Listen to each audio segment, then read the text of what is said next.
ప్రజాహిత నేత, రాజకీయాల్లో విలక్షణ నాయకుడు మన అంజన్ కుమార్ యాదవ్ గారు.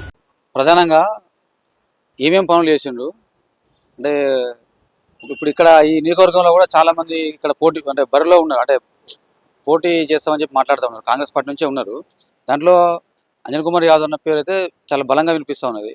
మేము కూడా వెళ్తున్నప్పుడు మాకు చెప్తా ఉన్నారు, అంటే ఎట్లా మీకు టికెట్ వస్తే బాగుంటుందా, లేకపోతే ఇంకెవరైనా ప్రత్యామ్నాయం ఇంకెవరైనా ఉన్నారా మీ దృష్టిలో?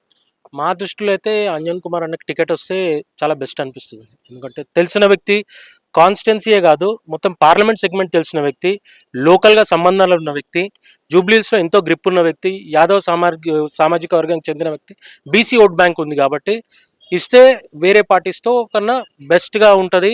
రిజల్ట్ కూడా వన్ సైడ్ వచ్చే ఛాన్సెస్ ఉంటాయి. కాంగ్రెస్లో కూడా చాలా మంది కాంగ్రెస్లో ఉన్నారన్న, ఇప్పుడు కాంగ్రెస్లో ఉన్నారు, పోటీలో ఉన్నారు.